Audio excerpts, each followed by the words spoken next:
안녕하세요. 저는 작은 카페 하나를 운영하고 있는 40대 여자입니다. 저희 카페는 주로 배달을 위주로 하고 있는 디저트 카페인데요. 디저트 위주로 판매하다 보니 새벽에 혼자 일을 할 때가 많아요. 일을 할 때마다 썰만 방송을 듣다 보니 애청자가 되었는데 이곳에서 참 용기를 많이 얻었어요. 저 역시 힘들고 어려운 일을 겪었거든요. 물론 좋은 분들의 도움으로 잘 극복해서 새로운 삶을 살고 있지만 그래도 문득문득 왜 나만 이런 일을 겪어야 하나 억울하고 서글플 때가 있잖아요. 하지만 이 방송의 사연을 듣고 사람 사는 거 다 비슷하구나. 나도 힘내서 더 열심히 살아야겠다. 이런 생각을 하게 되었네요. 그래서 저 역시 오늘 제 이야기를 해보려고 합니다. 제 사연을 듣는 분들 역시 용기와 힘을 받으셨으면 하는 마음으로 기막힌 저의 이야기를 들어주셨으면 해요. 저는 그냥 평범한 집에서 태어나 평범하게 자랐습니다. 그렇게 예쁘지도 그렇게 잘하는 것도 없었어요. 머리가 특별히 좋지 않아서 공부에도 큰 흥미가 없었죠.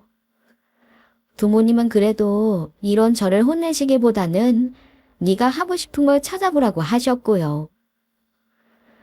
그래서 특성화고등학교에 가서 제과제빵을 배웠습니다. 손재주는 있는 편이라서 열심히 빵과 과자를 만들고 하는 건 적성에 잘 맞는 편이었네요. 그렇게 졸업을 하고 일찌감치 대기업 계열의 제과점에 취직을 해서 직장 생활을 했어요. 뷔페 식당에 디저트를 만드는 일이었죠. 새벽 일찍 출근해서 계속 서서 일을 해야 하는 고된 직업이었지만 그래도 스스로 돈을 번다는 생각에 즐거웠던 것 같아요.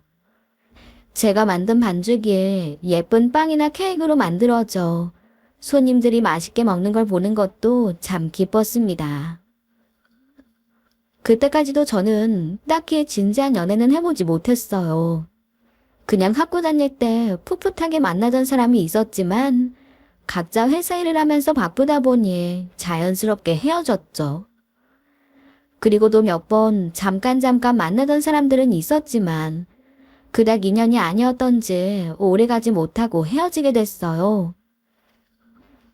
그러던 아이가 28이 되어 이제 슬슬 결혼 생각을 해야 하나 싶은 찰나에 우연히 소개팅이 들어왔어요.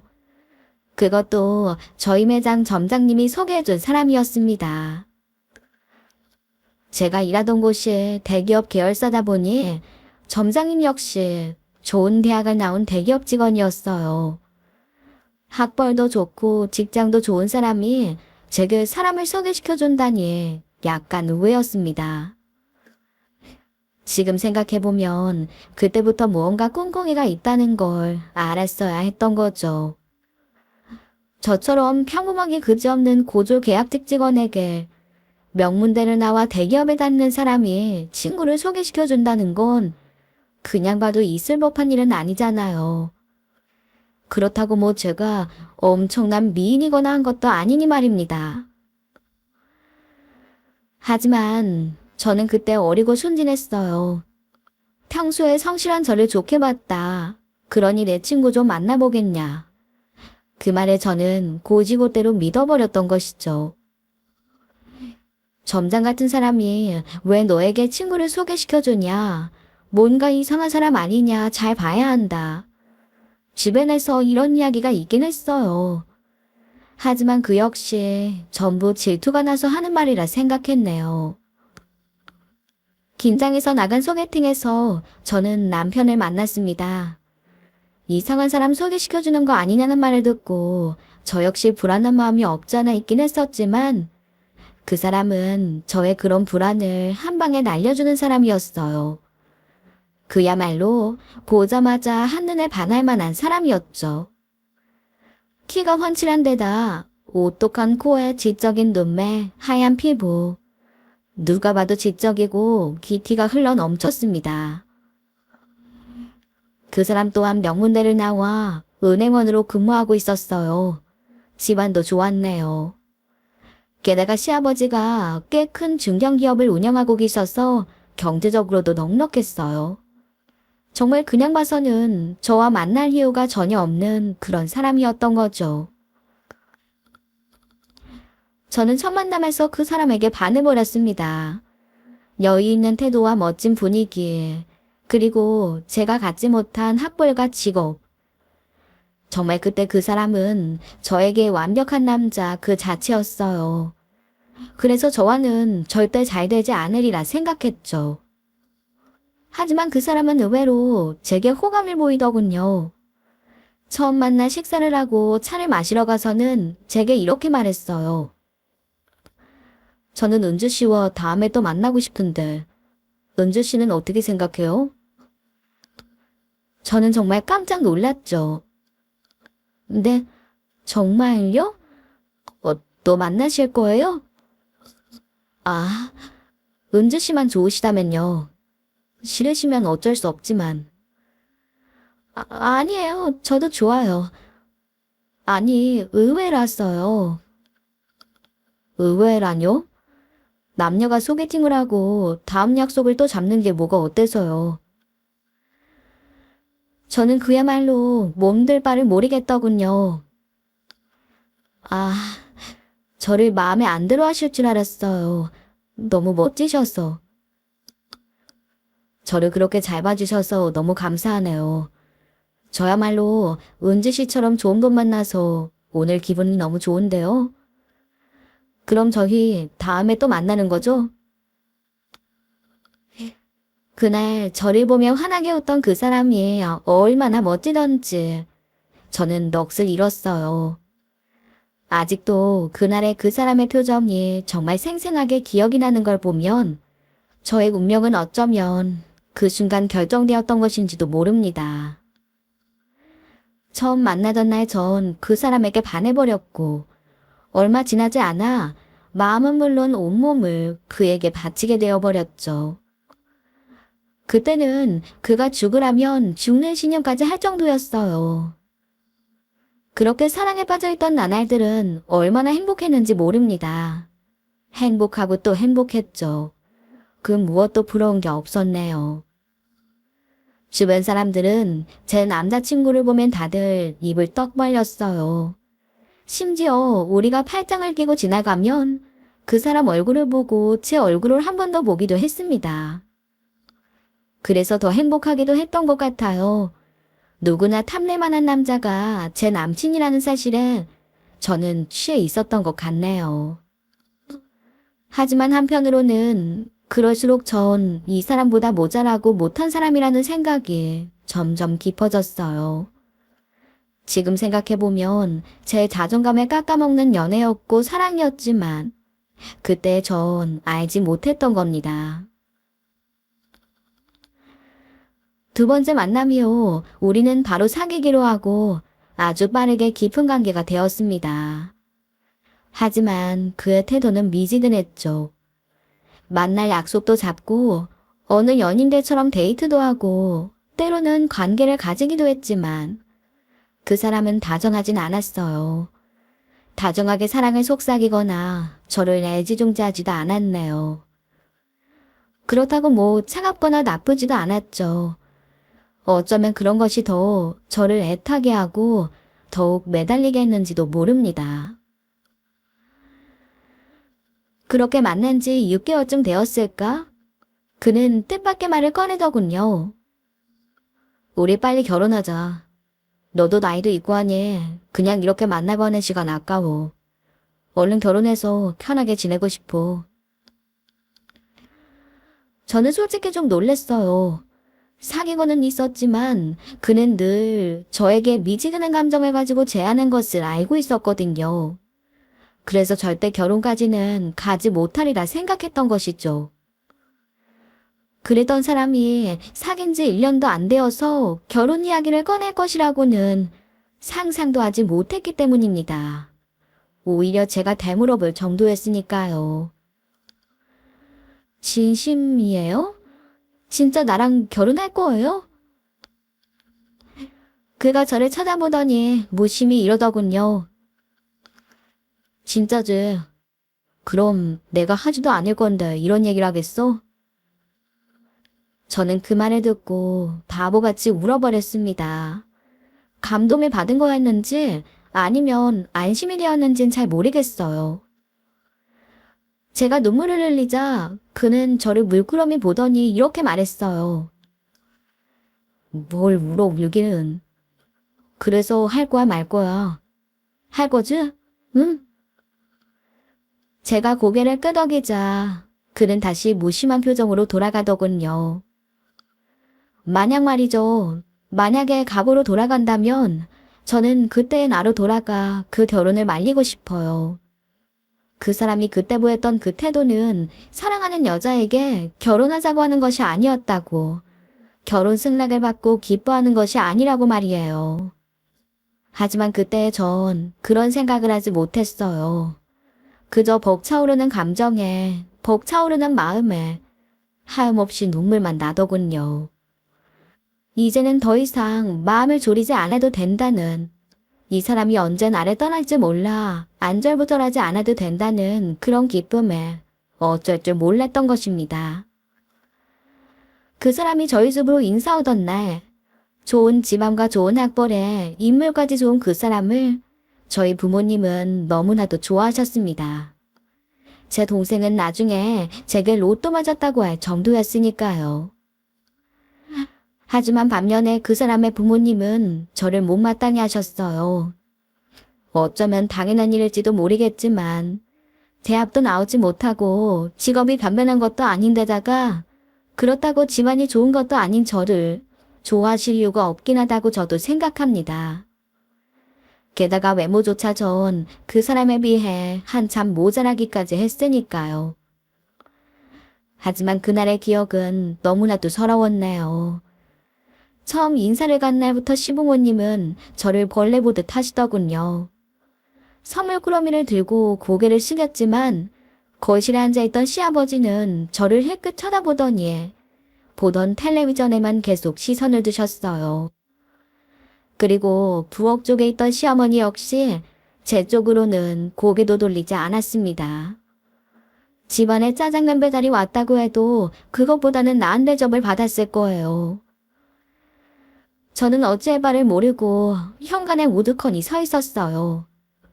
이럴 때 편을 들어주면 좋으련만 남자친구는 자기가 먼저 홀랑 신발을 벗고 집 안으로 들어서더군요.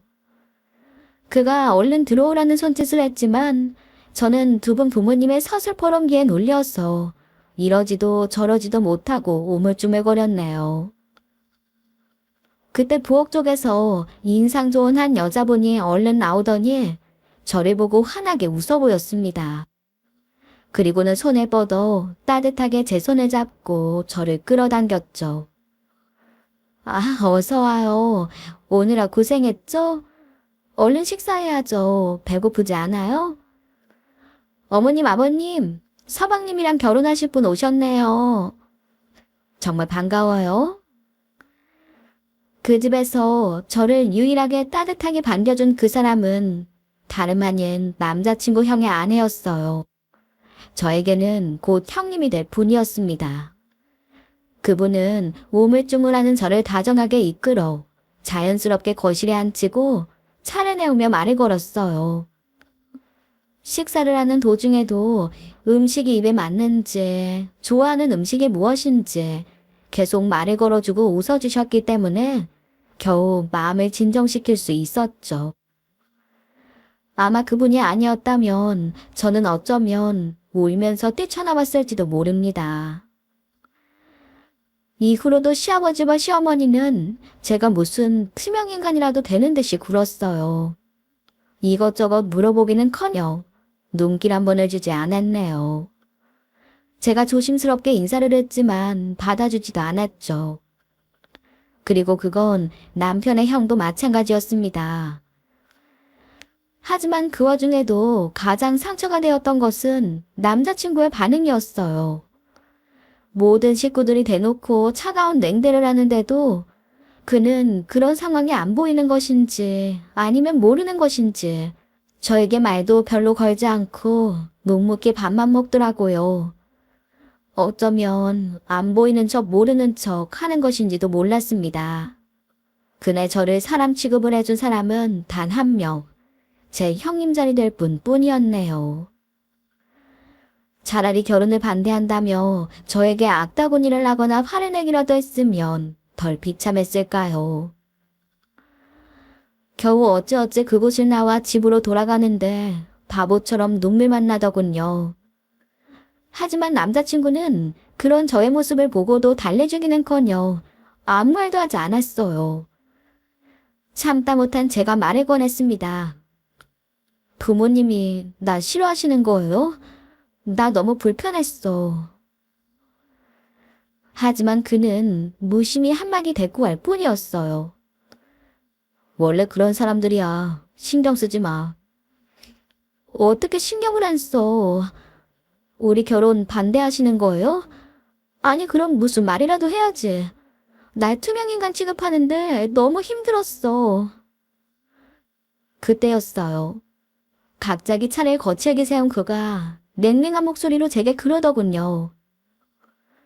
그럼 반대하면 결혼 안 할 거야? 안 할 거면 하지 마.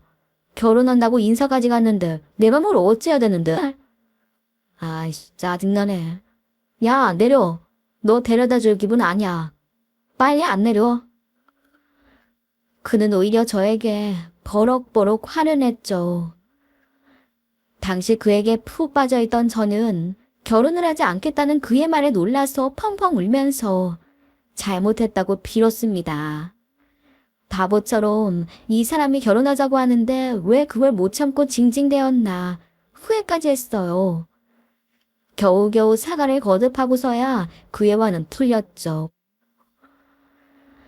상견례도 냉랭하기로 말하자면 둘째가라고 할 정도였습니다. 시부모님은 노골적으로 불편하고 못마땅한 기색이 역력했어요. 대놓고 저희 식구들을 무시하더군요. 저희 부모님의 인사도 제대로 받지 않았고 부모님의 말에 대꾸도 하지 않았어요. 저 혼자 투명인간 취급을 받았던 것도 서러웠지만 가족들까지 그런 취급을 받는다는 건 더욱 비참했습니다. 몇 번 말을 걸었다가 끝까지 무시당한 저희 부모님도 결국 입을 다무셨고 그렇게 상견례는 그 어떤 덕담이나 대화도 없이 그냥 그렇게 어색하게 끝이 나버렸죠. 그나마 형님이 저에게 반갑게 아는 체를 하고 저희 식구들에게 웃으며 말을 걸어준 덕에 도중에 뛰쳐나가지 않았을 정도였어요. 집으로 돌아와 자려고 놓으니 어머니가 조용히 제게 오시더군요. 그리고 제 손을 잡으며 이러셨습니다. 닥서방이 참 잘나고 가분한 사람인 건 알아. 네가 그 사람 좋아하는 것도 알고. 그런데 결혼은 네가 좋아하는 것보다 너를 더 좋아하는 사람이랑 하는 게 사는데 더 편할 수 있어. 오늘 그 집 사람들 보니까 만만치가 않더라. 그렇다고 박서방이 널 많이 감싸줄 것 같지도 않고. 너 그런 집안에 시집가서 괜찮겠니? 엄마는 걱정이 많이 된다. 하지만 이제 와서 결혼을 다시 생각하기에는 먼 길을 온 상태였어요. 지금 생각해서야 그때 멈췄어야 했다는 생각이 들지만 그때는 그렇지 못했습니다. 왜 똥인지 된장인지 찍어 먹어봐야 안다는 말이 있죠. 엄마의 말이 정확히 무슨 말인지 저는 다 이해하지 못했나요. 그리고 무엇보다 이제 와서 결혼을 그만두면 주변에서 쏟아질 말들과 시선이 어떨지 두렵기만 했어요. 어차피 다 의미 없는 것들인데 말입니다. 하지만 직접 겪어보지 않았으니 어찌 알았겠어요. 저는 그렇게 그 사람과 결혼을 했습니다. 결혼식은 조촐하게 치러졌어요. 신에게 재력에 비해서는 너무나 초라한 결혼식이었지만 저는 차라리 다행이다 싶었던 것 같습니다. 화려한 결혼식을 치르기에는 저희가 너무 모자랐기 때문이죠. 시댁에서는 남편 회사 근처에 20평도 안 되는 작은 아파트를 마련해 주었습니다. 평수는 작았지만 시내 중심이었기 때문에 가격은 엄청난 곳이었어요.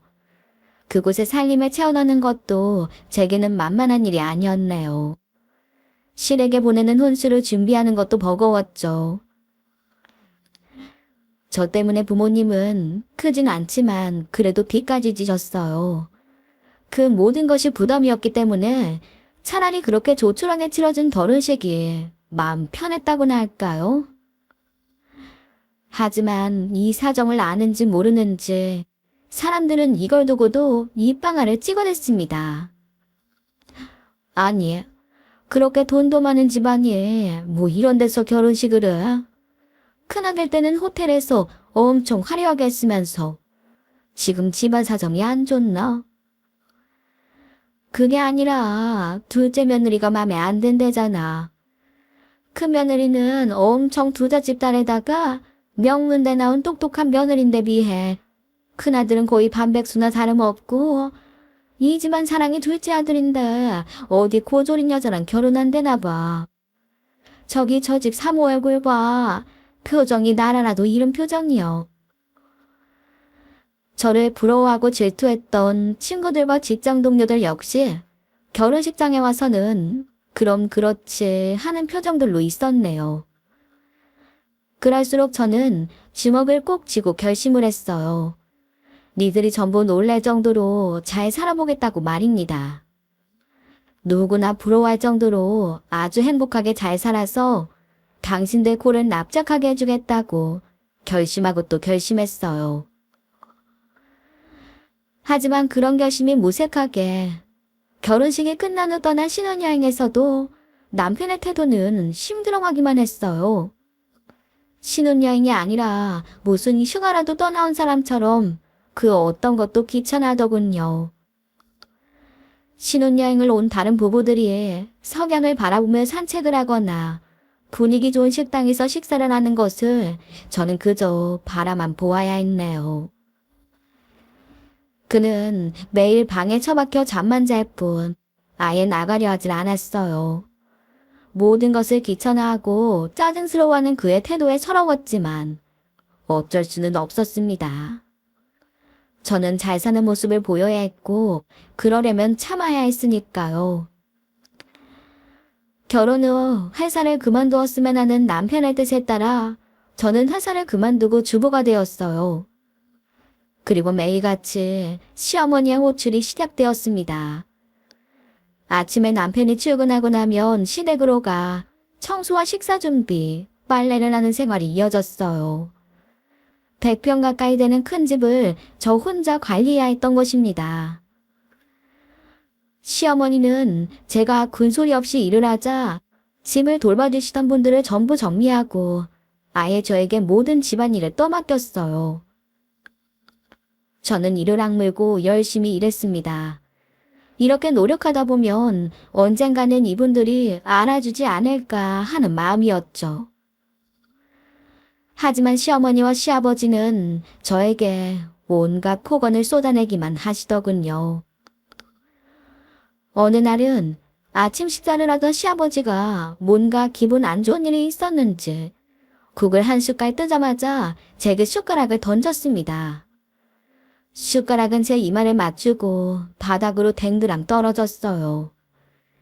시아버지는 녹이 듬득한 얼굴로 마구 고함을 지르며 저를 향해 국그릇도 던졌어요. 너는 국 하나도 제대로 못 끓이냐? 짜거나 싱겁거나 맨날 이따위야. 그리고 뭐 잘한다고 남 밥 먹는데 거기 서서 쳐다보고 지랄이야. 안 그래도 얼굴만 봐도 짜증나는데 밥맛 떨어지게. 너 다음부턴 밥만 차려놓고 얼른 꺼져. 나 나갈 때까지 나오지도 말어라. 알았어? 저는 뜨거운 국물을 뒤집어 쓴 채 눈물만 뚝뚝 흘렸습니다. 그 모습을 보던 시모가 눈을 흘기며 말을 못하더군요. 뭘 미련곰탱이처럼 서 있어. 아버지 말씀 못 들었니? 귀가 먹었어? 꼴 보기 싫으시대잖아. 2층 올라가. 가서 너희 아버님 출근하실 때까지 내려오지 말아라. 뭐하니? 빨리 안 움직여. 저는 눈물을 훔치며 2층으로 올라갔어요. 제 뒤에다 대고 시어머니는 이랬습니다. 하여튼 머리가 나쁜 것들은 눈치도 없어가지고 미련하게만 굴고 아우 진짜 꼴 보기 싫어 죽겠네. 그 외에도 청소를 하면 제대로 안 했다 욕을 먹고 다시 꼼꼼하게 하면 무슨 청소를 하루 종일 하느냐고 욕을 먹는 그런 생활은 반복이었어요. 저는 점점 지쳐갔네요. 남편은 당연하게도 제 편을 들어주지 않았어요. 아니, 아예 저에겐 관심도 없었습니다. 저는 그렇게 하루하루 반복되는 생활을 해낼 뿐이었네요. 가장 비참하고 서러운 것은 그들에게 결코 가족으로 인정해받지 못한다는 것이었어요. 시부는 아예 제 얼굴조차 보지 않으려고 했고, 이에 전 아침만 차려놓고 시부가 출근할 때까지 쪽방에 숨어 있어야 했습니다. 가족끼리 저녁을 먹을 때도 저는 밥을 차리고 중간중간 국을 떠주거나 물심부름만 할 뿐, 같이 식탁에 앉아 밥을 먹지 못했어요. 그리고 남편은 제가 밥을 굶든 욕을 먹든 말든 전혀 신경을 쓰지 않았죠. 이런 생활에 단 한 줄기의 빛이 된 것은 형님뿐이었어요. 형님은 중간중간 저를 찾아와 제 손을 잡고 위로해 주셨네요. 남편의 형은 남편과 다르게 공부를 그리 잘하는 편도 아니었고 지금껏 제대로 된 직장도 없이 아버님 회사에서 일을 배우고 있었어요. 하지만 일을 제대로 못해서 매일같이 욕을 먹고 있었죠. 반면에 형님은 좋은 집안에서 곱게 자란 사람이었습니다. 인품도 좋고 똑똑해서 저는 정말 형님을 좋아했어요. 시부모님도 형님은 어려워해서 함부로 하지 못했고요. 형님은 늘 제 처지를 안타까워하고 어떻게든 도와주려 했습니다. 동서, 무슨 도울 일 있으면 언제든지 전화해. 알았지? 내가 일을 해서 자주는 못 와보지만 도울 일 있으면 도울게. 그리고 너무 시부모님 눈치 보지 마. 그냥 잘 살면 되잖아. 왜 그렇게 눈치를 봐. 형님은 정말 친언니 같았어요. 주말에 가족 모임이 있을 때면 꼭 저를 식탁에 앉혀서 밥을 먹자고 말해주었네요. 또 만날 때마다 화장품 같은 선물을 가져와 안겨주었어요. 어느 날은 주중에 갑자기 휴가가 생겼다며 시댁으로 찾아와 저를 데리고 나가주기도 했습니다. 어머님, 오늘 제가 동서랑 꼭 갈 곳이 있어서요. 그러니까 나머지 일은 좀 어머님이 해주세요. 죄송해요. 동서, 얼른 가자, 빨리. 형님의 재촉에 얼결에 집을 빠져나온 날, 형님은 저를 데리고 고깃집에 가서 한우를 사 먹었어요. 그리고 저를 토닥였죠. 동서, 너무 힘들면 다 그만둬도 돼. 내가 동생 같아서 보기 안타까워서 그래. 왜 이렇게 사는 거야? 꼭 안 그래도 충분히 행복하게 살 수 있잖아. 저는 그날 눈물을 쏟으며 형님에게 진심을 말했어요. 형님, 알아요, 저도. 전 미련하고 어리석은 거. 하지만 부모님에게 이렇게 대못받고 주변 사람들에게 비웃음 사고 싶지 않아요. 괜찮아요. 저 꼭 이겨내서 잘 살아보일 거예요. 힘들지만 꼭 이악 물고 잘 살 거예요. 두고 보세요. 형님은 그런 미련한 저를 부둥켜 안고 엉엉 우시더군요. 저 역시 얼마나 울었는지 모릅니다. 말은 그렇게 했지만 상황은 좀채로 나아질 기미가 보이지 않았거든요. 날이 갈수록 시부모님의 한야 취급은 심해졌습니다. 이제 막말과 욕을 하면서 그릇을 던지고 손에 들고 있던 물건을 던지는 일이 일상이 되어버렸죠. 게다가 남편과의 관계도 점점 나빠지기만 했네요. 처음에는 그냥 무덤덤하기만 하다고 생각했는데 하루 이틀 퇴근 시간이 늦어지더니 아예 외박까지 하는 애도 생기더군요. 술 냄새를 풍기다 못해서 여자 향수까지 잔뜩 묻혀오던 날 저희의 관계는 최악이 되었습니다. 대체 지금 몇 시야? 당신 여자라도 생겼어? 어? 이건 다 뭐야? 대체 당신이 어떻게 이럴 수가 있어? 그러자 남편은 저를 해그 쳐다보더니 짝하고 뺨을 올려붙였습니다. 저는 뺨을 맞고 그대로 그 자리에 쓰러졌죠. 남편은 가소롭다는 듯한 표정으로 이러더군요. 꼴값에 떤다. 야, 결혼하고 나니 네가 내 마누라라도 된 줄 알아? 웃기지 마. 넌 그냥 이대로 있다가 나중에 애 낳치우면 돼. 어디서 주제도 모르고 나대고 있어. 제가 그를 노려보자 다시 한번 주먹이 날아들었습니다. 저는 처음으로 두려움을 느꼈어요. 싫으면 나가. 나가면 되잖아. 헤어지자고. 이게 어디서 눈을 부라려 이 미친년이. 내가 오냐오냐 해주니까 주제 파악을 못하지. 그날 저는 남편의 폭력 앞에 결국 무릎을 꿇었습니다. 살기 위해서는 잘못했다고 빌어야 했죠. 처음 시작이 어렵다고 했나요? 그날 이후로 남편은 술만 먹고 돌아오면 폭력을 휘둘렀어요. 여자와도 아주 대놓고 만나고 다녔네요. 물론 이 남자와 이혼을 생각하지 않았던 것도 아니었습니다. 하지만 그때 친정의 상황에 몹시 좋지 않아졌어요. 아버지가 아프시면서 가세가 많이 기울었던 것이죠. 그래서 제가 매달 보내는 돈이 없으면 당장 생활이 힘들어지는 상황이었습니다. 남편은 제게 주먹을 휘두른 다음 날이면 꽤 두툼한 봉투를 던져주었어요. 치욕스럽고 서러웠지만 저만 보고 있는 친정 식구들에게 그 돈은 큰 도움이 되었죠. 그렇게 맞거나 멍든 얼굴이 되면 당분간은 시댁에도 가지 않아도 되었습니다. 제 멍든 얼굴을 보고 시모도 더 이상 뭐라고 하지 못했기 때문이에요.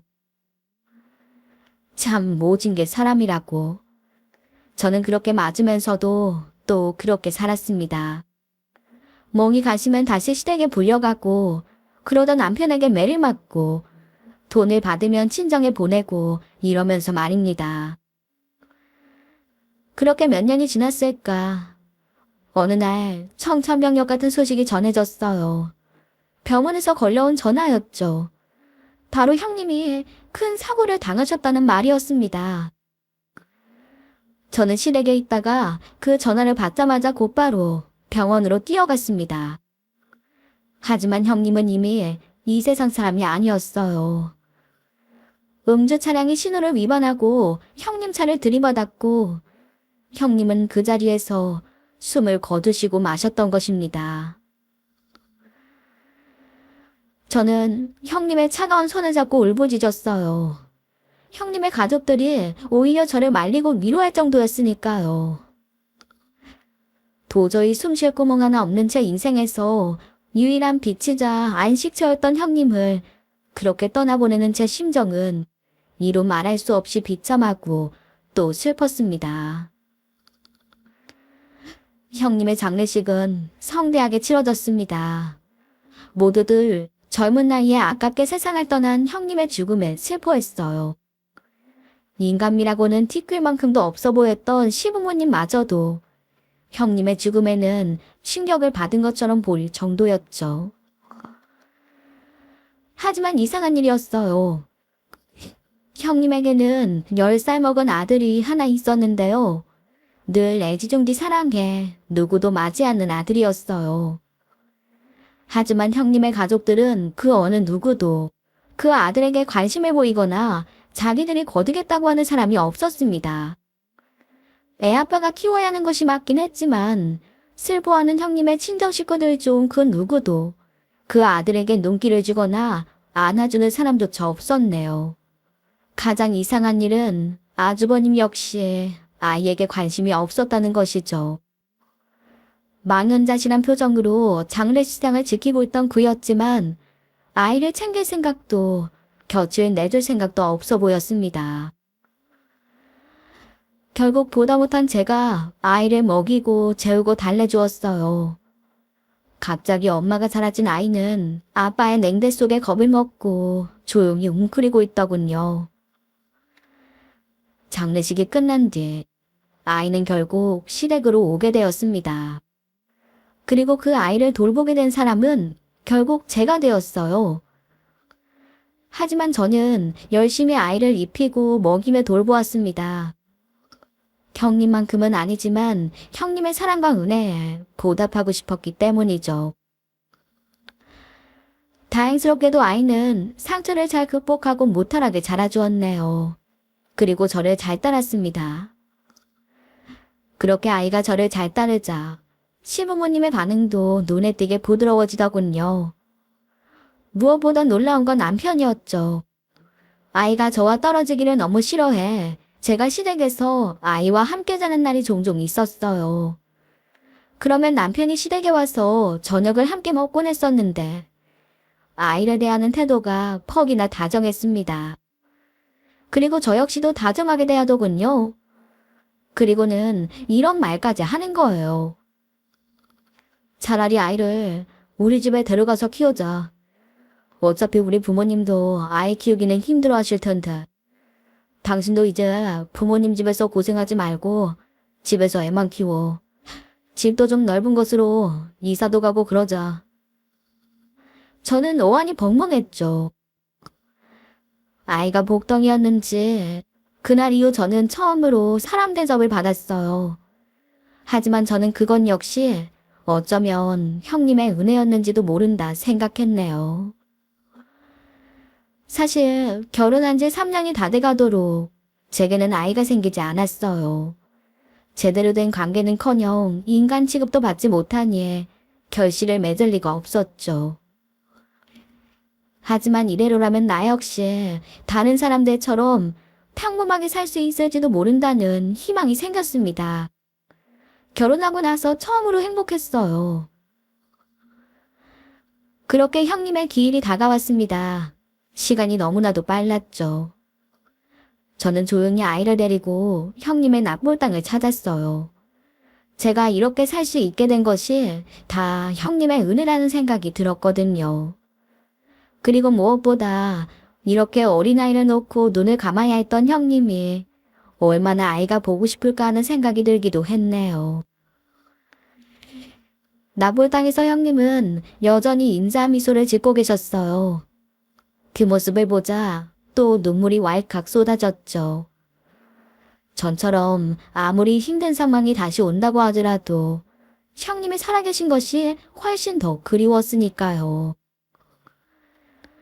그때였습니다. 형님의 납골당 앞에서 엉엉 우는 저를 보고 아는 체를 하신 분이 계셨어요. 저는 그 얼굴을 보고 깜짝 놀랐죠. 사부인 어른도 오셨군요. 어떻게 지내셨어요? 형님의 어머니이신 사부인은 그간 몰라보게 얼굴이 상하셨더군요. 사부인은 한참을 우시더니 제 손을 끌고 밖으로 향했어요. 그리고는 노트 한 권을 꺼내어 제게 건넸습니다. 사돈, 그 아이 누구인지 알아요? 이거 우리 애 일기장이에요. 우리 애가 늘 꼼꼼하게 일기를 써서 내가 우리 애 침 챙기면서 챙겨왔어. 이것 좀 읽어줘요. 내가 분통이 터져서 제명에 못 살 것 같아. 내가 사돈 댁은 믿으니 주는 거예요. 그 말에 저는 무언가 큰일이 생길 것 같다는 예감이 들더군요. 그리고 당장 집으로 돌아와 일기장을 펼쳤습니다. 그것이 제 인생을 송두리째 흔들어 놓을 것이라는 것도 모르고 말입니다. 형님의 일기를 읽으며 저는 얼마나 울었는지 모릅니다. 가여운 형님은 그렇게 평생을 남을 위해 좋은 마음만 쓰다 가셨어요. 저에 대한 애틋한 마음을 적어놓은 부분에서는 일기를 껴안고 통곡을 했죠. 형님은 절 진심으로 친동생처럼 여기고 계셨어요. 그런 형님이 그립고 또 그런 형님을 괴롭힌 인간들이 증오스러워 저는 밤새 가슴을 뜯으며 통곡했습니다. 그 형님을 괴롭힌 인간들은 다름 아닌 제 시댁 식구들이었죠. 저는 다음날 출근하는 남편에게 당분간 시댁에서 출퇴근하라고 당부했어요. 감기가 온 것 같은데 옮을 것 같으니 아이도 시댁에 데려다 주겠다고 하고 말입니다. 남편은 군말 없이 고개를 끄덕이더군요. 그동안 왜 아이 이야기만 나오면 고분고분해지나 의아했습니다. 저는 그걸 그저 그 사람에게도 가정적인 면모가 있는가 보다 생각했더랬죠. 네, 반은 맞고 반은 틀린 말이었어요. 가정적인 부분이 있는 건 맞는 거였어요. 제가 조카라고 했던 그 아이는 사실 제 남편이라는 인간의 핏줄이었습니다. 그 인간이 저와 결혼 전에 낳았던 아이였거든요. 저는 남편이 출근하자 아이의 짐을 챙겨 시댁으로 향했어요. 그리고 몸이 좋지 않은데 아이에게 옮길 것 같다고 말하고 아이를 맡겼죠. 아이만은 끔찍하게 생각하는 시부모들은 두말 없이 아이를 데리고 들어가더군요. 제 몸은 어떤지 한번 묻지도 돌아보지도 않은 채 말입니다. 그랬습니다. 남편은 학벌 좋고 인물 좋고 집안도 좋은 덕에 여자가 끊이지 않았다고 해요. 그래서 아마 이 여자 저 여자 실컷 만나보 다녔던 모양입니다. 그러던 어느 날 한 여자가 임신을 했다며 시댁을 찾아왔다고 하더군요. 기가 막힌 노릇이지만 그냥 결혼을 해서 책임지면 될 일인데 막판에 일이 꼬여버렸던 모양입니다. 막상 아이를 낳고 나자 그 여자가 저런 시부모 밑에서 못 살겠다며 집을 나가버린 것이었죠. 그리고 6개월 만에 다른 남자를 만나 결혼을 하고는 미국으로 떠나버렸다고 해요. 연락처도 전부 바꾸고 그 여자네 식구도 이사를 해버린 상태로 말이죠. 시댁 식구들은 졸지에 미혼부가 되어버린 남편을 위해 방법을 강구하기 시작했고 그 당시 갓 결혼한 상태였던 아주버님 부부에게 아이를 입양시키는 것으로 일은 마무리되었어요. 하지만 당연히 형님이 그걸 받아들이기는 쉽지 않았겠죠. 거기서 시부모들의 악랄한 행동에 저를 경악하게 했습니다. 그들은 갓 결혼한 형님에게 일단 건강검진을 받으라며 자신들이 매수한 산부인과 의사에게 진찰을 받게 했어요. 그리고는 불임 판정을 내렸더군요. 신경을 받은 형님은 눈앞이 캄캄해서 지옥에 떨어지는 기분이었다고 적었습니다. 그때 시부모들은 그 아이를 형님에게 들이민 것이죠. 어차피 아이를 낳지 못하는 몸이니 이 아이를 키우라며 말입니다. 이에 형님은 그것도 어차피 운명이니 남편의 핏줄이 섞인 아이를 내 자식처럼 키우겠다 결심하고 받아들였던 것이죠. 그렇게 형님은 아이를 정성껏 친자식 못지않게 키웠어요. 그리고 아이도 생기지 않아 불임이라고 생각했던 것이죠. 하지만 사업차 출장을 간 도시에서 우연히 복통으로 병원을 찾으며 자신이 불임이 아니라는 이야기를 듣게 되었던 것입니다. 의사는 생리통이 심하고 불규칙적인 것뿐 그 어떤 불임의 징후가 없다며 다시 정밀검사를 받아보라고 권유했던 것이죠. 돌아온 형님은 큰 병원에 가서 검사를 받았고 자신은 온전히 정상이라는 결과지를 받아들고 큰 충격을 받은 듯 했어요. 그리고 곧바로 이전 검사를 받았던 병원으로 찾아가 다른 데로 이야기하지 않으면 고발을 하겠다고 협박을 했죠. 그렇게 알게 된 사실은 불임은 사실 형님이 아니라 아주버님이었다는 것입니다. 그 인간 역시 젊은 시절 방탕한 생활을 하다가 성에 걸렸고 결국 불임이 되어버린 것이었다고 했어요. 또한 이 모든 사실을 숨기고 결혼을 한 것도 모자라 아이가 생기지 않는 원인을 형님에게 뒤집어 씌우고 아이까지 떠넘겼던 것입니다. 그 이후 형님의 일기는 피눈물로 가득했습니다. 남편에 대한 배신감, 시부모에 대한 원망과 자신이 키웠던 아이에 대한 복잡한 마음이 가득했죠. 하지만 그 와중에도 형님은 차근차근 이혼을 준비하고 계셨어요. 모든 증거와 지문을 모으고 변호사 상담도 마친 상태였더군요. 그리고 저를 위한 증거와 지문도 모아두셨어요. 저를 그 집에서 데리고 나가야겠다고 결심하셨던 것이죠. 그 길로 전 사부인을 만나러 갔습니다. 저희는 눈물을 흘리며 형님의 이야기를 한참 나눈 뒤 사부인이 소개시켜준 변호사님을 만나 뵈었죠. 그리고 그날이 다가왔어요. 저는 주말 저녁 몸이 나아졌으니 집으로 가겠다 하고 남편은 물론 남편의 형까지 불렀어요. 시간에 맞춰 시댁으로 가니 가족들이 전부 식탁에 앉아 화기애애하더군요.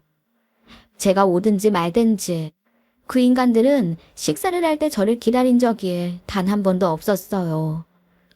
그리고 그날 역시 지들끼리 하하호호 식사를 하고 있었네요. 제가 들어서도 고개 들어 한번 보는 인간이 없었지만 조카 아이만 반색을 하며 저를 향해 다가왔습니다. 하지만 그 아이와 저의 인연도 여기까지였죠. 저는 일하시는 아주머니를 불러 아이를 방으로 들여보냈습니다. 그리고 식탁으로 다가가 물잔을 들었어요. 물이 가득 담긴 물잔을 들어서는 곧바로 남편의 면상 위로 촥 물을 뿌려버렸죠. 그 인간이 깜짝 놀라는 사이에 저는 찰지게 뺨을 올려붙였습니다. 짝소리가 나자마자 모든 사람들이 놀라더군요. 저는 그 길로 남편의 옆에 앉은 남편의 형에게도 짝 하고 뺨을 올려붙였어요. 이에 시부모와 남편은 기겁을 하며 자리에서 일어나 고함을 지르기 시작했습니다. 하지만 그 전에 제가 더 앙칼지게 고함을 질렀네요. 다들 가만히 있어. 내 몸에 손 하나 까딱하면 전부 감옥에 쳐넣을 거야. 니들 내가 그동안 가만히 있었더니 진짜 바보신인 줄 알았지? 이 악랄하고 사악한 것들. 나를 속이고 우리 형님을 속이고 다 잘 살 것 같지? 이 짐승만도 못한 것들아. 제가 도끼에 가는 차 고함을 질렀더니 그 인간을 역시 움찔하더니 그 자리에 가만히 있더군요. 저는 얼빠진 표정으로 있던 남편에게 일갈했습니다. 네 새끼는 네가 책임져야지, 이 비겁한 새끼. 내가 만만하고 멍청하니까 네 새끼나 길러줄 여자로 보였니? 차라리 솔직하게 말을 하고 엎드려 부탁을 했어야지. 뭐 주제 파악도 못한다고? 주제 파악을 못하는 건 너야, 이 멍청한 놈아. 그리고 저는 남편의 형에게도 한마디 했어요. 아내가 그렇게 괴로워하는 줄 뻔히 보면서 당신 잘못을 떠넘기고 나니까 잠이 잘 오든. 진짜 당신처럼 한심하고 진 같은 사람은 없을 거야. 얼마나 모자라면 동생애를 지혜로 받아놓니. 마누라에게 없는 병도 만들어 씌워놓고 아빠 회사에서 한 자리 얻어먹으니 좋대. 좋아? 형님은 네가 죽인 거나 다름없어, 이 X나. 그때였죠. 시모가 벌떡 일어나 제게 고함을 질렀어요. 야! 이게 아주 미쳤구나. 너 진짜 죽으려고 환장했어. 저는 시모 앞에 있던 국그릇을 그대로 시모의 면상으로 던졌습니다. 국을 정통으로 얼굴에 맞은 시모는 그 자리에 털썩 주저앉았죠. 저는 반찬 그릇도 몇 개 더 집어서 이번에는 시부의 면상으로 날렸어요. 그리고 그 늙은 인간들에게 단호하게 선언했습니다. 자, 멍청하고 미련한 너는 이제 꺼져 줄 테니까 니들끼리 잘 먹고 잘 살아. 나 이제 더 이상 니들 며느리 아니야. 그동안 내가 해준 밥, 내가 빨래해준 옷 잘 입고 다니면서도 말로 몇 번이나 날 죽인 당신들. 각오해. 나도 이제 더 이상은 참지 않을 테니. 어디 기대해. 멍청한 년이 발악하면 어떨지 내가 보여줄게. 저는 그 길로 돌아서서 그 집을 나왔습니다. 마지막으로 남편의 면상에 이혼 소장을 번지는 것도 잊지 않았어요. 제가 그렇게 당당하게 할 수 있었던 것은 순전히 형님의 도움이 있었기 때문이었습니다. 형님은 갑작스런 사고가 있기 전까지 모든 증거를 차분하게 모아놓으셨거든요. 그 속에는 제가 받았던 부당한 대우와 학대 증거도 있었어요. 제가 남편에게 폭행을 당할 때마다 사진을 찍고 진단서를 받아놓으라고 신신당부해 놓았던 것도 다 미래를 위해서였던 것이죠. 형님의 친정은 절대 이 일을 자시할 수 없다며 제게 모든 소송 비용을 부담할 테니 마음껏 싸우라며 최고의 변호사를 붙여주었습니다. 물론 저는 이게 자신이 있었어요. 저는 형님의 대신에 그동안 형님이 입었던 피해 보상에 대한 소송을 진행했네요. 그리고 이혼에 앞서 아예 거짓으로 인한 혼인 취소를 걸었습니다. 그리고 피해 보상과 위자료 청구 소송까지 한 번에 진행했어요. 그 집안은 이어지는 줄 소송에 혼비백산한 듯 보이더군요. 그 내용이 들으면 모두를 경악하게 하는 것이라 더더욱 그랬습니다. 사정을 듣게 된 사람들은 전부 그들의 인성에 칠을 떨었고 시부가 하던 사업체 역시 급격하게 기울기 시작했어요. 거래처들이 평판이 나빠질 것을 우려해 전부 거래를 끊었고 우수한 직원들마저 전부 경쟁사로 가버린 것입니다. 어쩌면 그들의 업보였던 것이죠. 아무리 악행이 밝혀졌더라도 그들이 평소에 잘 살았다면 주변에 조금이라도 남는 사람이 있었을 거예요. 하지만 평소에도 그들의 아나무인에 질려버린 인간들이 이때다 싶어 동시에 연을 전부 끊어버렸던 것이죠. 이어진 소송에는 전부 제가 승소했습니다. 모든 증거가 확실하고 저를 위해 증언을 해주겠다는 사람들도 넘쳐났어요. 저는 그동안 살던 시내의 집을 비롯해서 피해 보상으로 상당한 금액을 받을 수 있었죠. 그 와중에 들려온 시댁에 대한 이야기는 참 그런 막장도 막장이 없더군요. 결국 남편의 형은 아이의 호적을 파갈하며 동생과 싸우다 주먹 다짐까지 오갔던 모양입니다. 그리고는 결국 그들끼리 소송을 벌였다고 해요. 그 와중에 결혼에 이혼에 아이에 대한 소문까지 퍼지자 전 남편은 회사를 그만두고 집을 나가버렸다고 하네요. 식구들과도 인연을 끊고 나가버렸다니 끝까지 무책임했던 거죠. 남편의 형은 그나마 적을 두던 아버지 회사에서 잘리고 난 뒤 시아버지와 대판 싸우고 연을 끊었다는군요. 그리고는 가지고 있던 재산과 집도 날리고 월세방을 전전하다 가끔들로 돈을 내놓으라고 난리를 치는 모양입니다. 시부모 역시 형편이 어려워져 개골 같은 집을 팔고 작은 아파트로 이사를 한 뒤 직접 아이를 키우고 있다고 하고요. 가정부는커녕 시어머니도 당장 일이라도 해야 할 처지지만 아직도 정신을 못 차리는 모양이었어요. 하지만 그들이 어떻게 살든 말든 저와는 이제 전혀 상관이 없는 일이죠. 저는 형님을 대신해 진행한 소송에서도 승소했습니다. 당연한 결과였죠. 형님의 친정에서는 그렇게 받은 피해 보상 금액을 전부 저에게 주셨어요. 그리고 형님이 못다한 인생을 대신해 더욱 열심히 살아달라고 하시더군요. 이것이 형님이 바라셨던 것이었을 거라고 말입니다. 저는 형님 친정 근처에 작은 카페를 사들여 디저트 카페를 열었어요. 그동안 제가 틈날 때마다 작은 빵이나 쿠키를 구워 선물하면 형님이 정말 좋아하셨던 것이 생각났기 때문이에요. 그리고 아직까지도 형님의 어머니와 자주 만나고 있어요. 종종 저희 가게 와서 따뜻한 차를 마시고 형님이 좋아하던 빵과 과자를 사다 주고 가십니다. 언제나 저를 지지하고 응원해 주시는 어머님은 형님과도 너무나 비슷한 부분이 많으신 분이죠. 다행히 가게는 나날이 번창하고 있어요. 젊은 사람들에게도 인기가 많아서 주말에는 오픈 전부터 사람들이 줄을 서서 쿠키 같은 디저트를 사갑니다. 내년에는 2호점을 열어서 더욱 크게 확장을 할 계획도 있고요. 이렇게 저는 하루하루 열심히 살아갑니다. 그동안은 희망이라고는 눈꽃만큼도 보이지 않을 정도로 암울하기만 했는데 이제는 내일은 오늘보다 더, 내년은 올해보다 더 좋을 것이라는 희망으로 가득해요. 그래서 저는 매일매일 열심히 더욱 노력하고 또 노력하고 있습니다. 사람 사는 일이 그런 것 같습니다. 너무나도 힘들고 어렵고 고통스러운 일이 있으면 또 언젠가는 행복하고 기쁜 일도 있는 거죠. 그러니 희망을 잃지 않고 열심히 살아가야만 하는 것 같아요. 제 사연을 듣는 모든 분들이 용기를 얻으셔서 언젠가 다가올 행복과 기쁨을 꼭 누리셨으면 좋겠어요.